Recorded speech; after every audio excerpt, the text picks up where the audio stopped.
Hi, and welcome to The Art of Decluttering. I am Kirsty Farrugia, one of your hosts. I am Amy Revell, the other of your hosts. I'm in Melbourne, Australia. Kirsty, where are you? Sydney, Australia. When was the last time you went overseas? Oh, don't. Let's not even go there. We're talking today about packing for travelling. And so even though for a lot of us it's been a long time since we've been overseas, I haven't been overseas actually in 20 years. 20 years I haven't been overseas. No. Luckily, I've had lots of domestic holidays. Yes.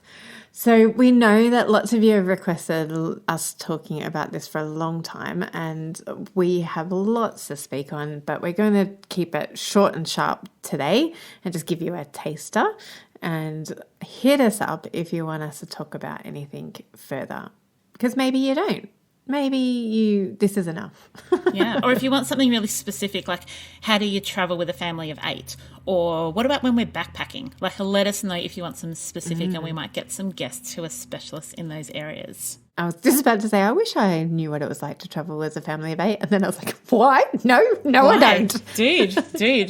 I don't know how any family of 8 even can afford to go to the beach for the weekend. Like, it's a huge effort.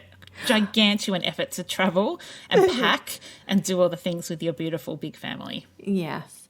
But regardless of why you are traveling or thinking about traveling, taking the time to plan and be organised and pack well can set you up for a great trip, whether you're going away you went away for a long weekend or you have not got any future travel plans locked in yet. We hope that you enjoy this episode. So, yeah. Do you enjoy packing, Kirst, for when you go away, or is it a job that you put off or get started early? What does it look like for you? Oh, I love packing. I always overpack, always.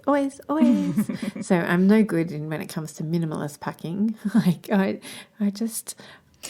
see that surprises me, Kirst, because when you come to Melbourne for the day, you just bring a handbag. Like, you seem to me when you travel to be quite minimalist. Oh, yeah, and I can be minimalist if I'm just not needing a change of clothes. Right, so it's like holidays are harder. Yes, like traveling for business is different, and like coming down for a day, like when we used to record in the studio, I would just bring a handbag because I didn't need anything else. Yeah. But going away, like going to Noosa, I'm all like, but what if it's cold? And what if we go out to a fancy restaurant? What if we don't? What if I got enough bathers? Have I got enough clothes? What if I'm having a feeling really bloated day? What if I'm feeling really skinny day? Like I have to pack for all of the variations that is Kirsty Farrugia. Yeah. We pack very minimally in our family, mainly because my dad, when we were growing up, my dad would travel for months and months and months of every year and back and forth trips. So he wasn't like gone for months, gone for 2 weeks at a time really and coming back. Pre-internet, so pre-being able to do any manufacturing conversations over the internet, you used to have to go to China and do that. And his theory was, as long as I have the clothes I'm wearing and a spare change of undies, worst case scenario, I can buy everything when I get there. And he didn't, like he would always pack, but he's like, if my luggage was lost, it's going to be okay. And that's how we often holiday. So we will take the minimal things and then say to ourselves, like give permission to be like, do you know what, if you need to pop to Kmart and buy some new t-shirts when you're on holidays, that's totally fine. And so I think for us, giving permission that you don't have to account for every scenario means that we pack light. And yeah, often we do like, oh, I should have packed a second jumper. And we just go buy a second jumper. So that's been one of the changes for us, is giving ourselves permission that if we need to buy something, we can, which is obviously not possible for everybody, and we're not buying expensive anything. But it is one of the things that's helped us to remain light packers as a family of 4. Yes, and I have done that as well sometimes, but also I'd rather spend money on doing things. Yes. Or sometimes holidays are hard won. Holidays where we, haven't had a lot of money in the past.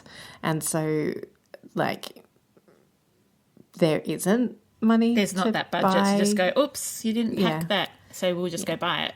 Yeah. Yes. Anyway. Because usually it's a duplicate of what you've got at home, so that's a consideration.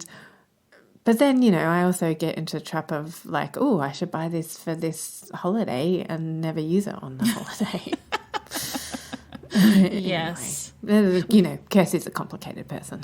Oh, look, that's okay. That is okay. Okay, so let's get into some tips on how to pack and be organised for travelling. Number one, you want to allow time.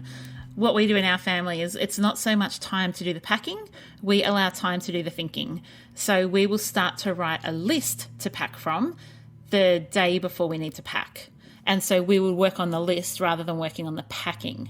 And that works for us because I like to have everything washed before we go away so that you can actually pack, the clothes that you need. So that's what it looked like. Giving yourself time to pack looks like for us. Mm. What does it look like for you? Yeah, the same. Simon doesn't pack until like 10 minutes before he's going. Yeah, I love it. And I can't handle that. I give myself, holidays for me and even traveling, like even not for holidays, like, coming down to Melbourne or whatever is exciting. I love planes. I'm not an anxious flyer. I hate going to the airport to pick up anybody because I wish I was the one hopping on the plane.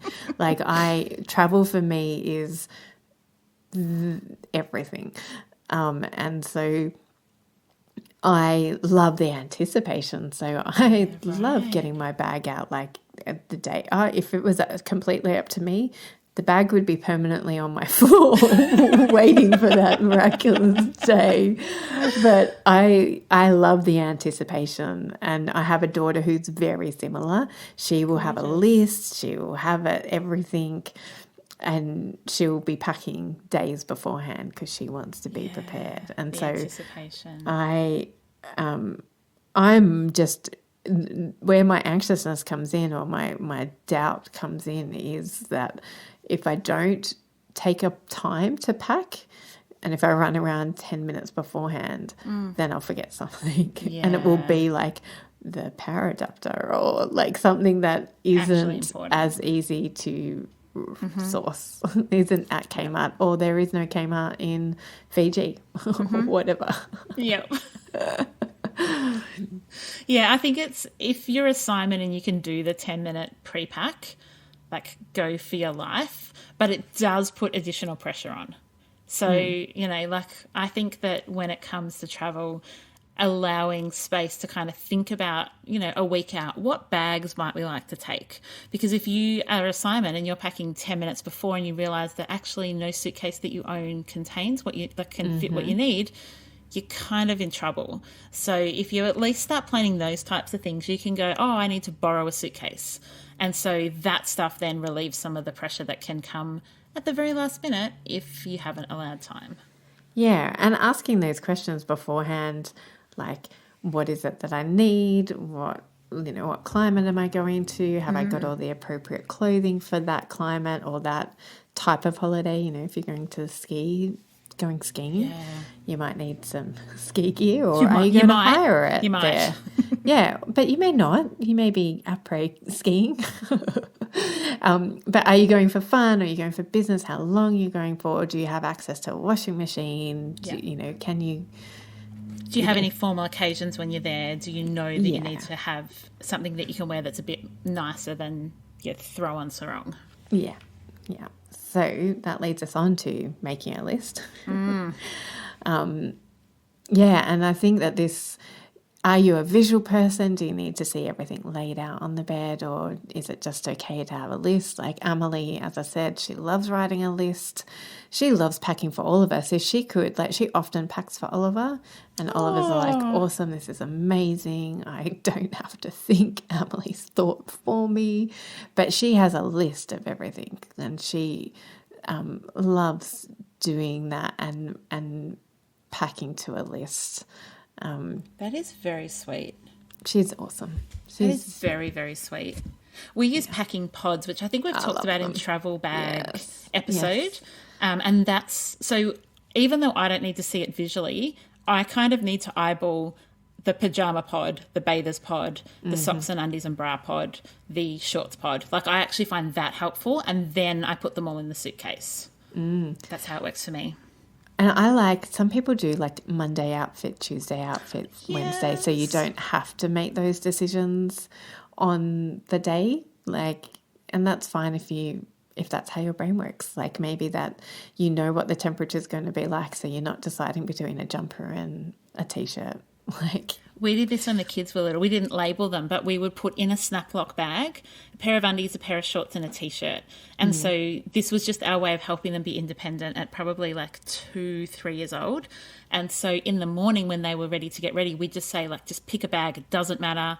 We're in, Queensland, whatever. It's just shorts and t-shirt. But they would grab it, put it on, and it just made it nice and easy. And I like the idea of like grabbing a whiteboard for younger kids and drawing pictures of it so that they can learn how to pack for themselves, and like it teaches them organization, and it teaches them like, you can use that as all types of teaching moment right there. Like, what is this picture, 2-year-old? And they say t-shirt. And how many do we need to grab of that? And what number is this? Yeah. 4. It's a 4 next to the t-shirts. Okay, so that means you get to choose 4 t-shirts. That's lovely. It can be fun, and it's a great way of empowering them to make decisions and to teach them how to pack. And sometimes, you might have an Oliver who is happy for you to pack for him. I do think that's very, very cute. It is very cute, and he loves it because even when she's not going, she packed him for his school camp. Annie. He hates it that much, and she loves it that much. It's perfect. It is. It is absolutely perfect. Well suited to one another. They really are. So I'm praying that he finds a partner that's I was like her. just thinking that they're going to have to marry someone just like their siblings. Yes. That's the best. One of the things we do that I find really helpful is I get worried about all of the toothbrushes, phone chargers, medicines, things that you use the night before you go and often the morning that you go. Yes. And so I have a little list that sits with like the pile of suitcases and stuff that have been finished the night before. Yes. So I always say to the kids, like, this is just how I like to do it. But the night before you go on holidays, we change all of the bed sheets, we fresh pajamas, change all of clean the house, wash the towels. And so when you go to bed the night before the holiday, you're in fresh sheets and new pajamas. And so then you go on holidays and you've already got pajamas packed. But when you come home, you're like sleeping in effectively fresh pajamas and a fresh bed. So, you don't have to remember in the Ravel house to pack your pajamas of the morning, but there's so many things that you have to remember at the last minute. So a list for that, for me, is like uber helpful. Yeah, we do the same. And I, like, as I'm packing and I've got my list of things to pack, I'm like, oh no, I need to put that on a Post-it note because phone charger can't be packed. My watch charger can't be packed until I take my watch off charger in the morning when I'm leaving. So, 100% do the same thing. One of the benefits of having children who have smaller clothes is until probably they're maybe late teenagers, you can usually get away with just carry on for kids. In fact, our most recent holiday, and my boys are full man size, they still took only carry on. So that can be a really easy way of managing luggage because each person is just responsible for one manageable bag rather than like we've got 3 huge suitcases. But also, I can see the benefit of doing everything checked in. And so then as soon as you're like into the airport and you're in the lounge and you're doing whatever, you don't actually have to keep an eye on 4 or 5 bags. So I can see both. Yeah. What's your take on it? I try. I've already explained my issue with that carry on. You have a big suitcase. What do the kids do? The kids do carry on, definitely. Okay. And and I'm just laughing. I laughed before because I thought about Oliver going on camp and how he just wore the same clothes for the whole 3 days. Yeah, and probably slept in them. Yeah, so like that's what I was thinking about your boys going to Noosa going, did they even get changed? Did they even change their undies? Because we all know what boys are like. Oh, no, the Ravel boys, are you kidding? Oh my gosh, my kids are like ridiculous. Like if we get home at midnight, they will still both have a shower before bed because I'm like, don't worry about it, let's have a shower in the morning. No, that's disgusting. Yep. Cool. What else have we got to say? So one of the things that I think can be really tricky if you are a family that does holiday a bit and you are a planning family is that you may end up with lots of bits and bobs that are like only travel related. So it might be document wallets, or it might be particular carry-on bags. It might be the packing pods. It might be chargers. It might be adapters. It could be like a bum bag that you use. So there's lots of those kind of travel-y things. What's a bum bag called in America? Oh, a fanny pack. Yes. It could be a fanny pack. You're such a funny, like you just wanted me to say that word. Yes. I know what you're doing. I think it's really helpful to have these things somehow together in the house, like separate, like in like travel stuff, so that when it is time, you can kind of go there and get what you need and then put it back there. 100%. What's your go? I often, when I'm with clients, and we find these random stuff, I go, yes, let's put them all in a suitcase and let's pack it with the stuff like, yes, you can definitely put it in a clear tub in the garage so you know where it is and you can see into it.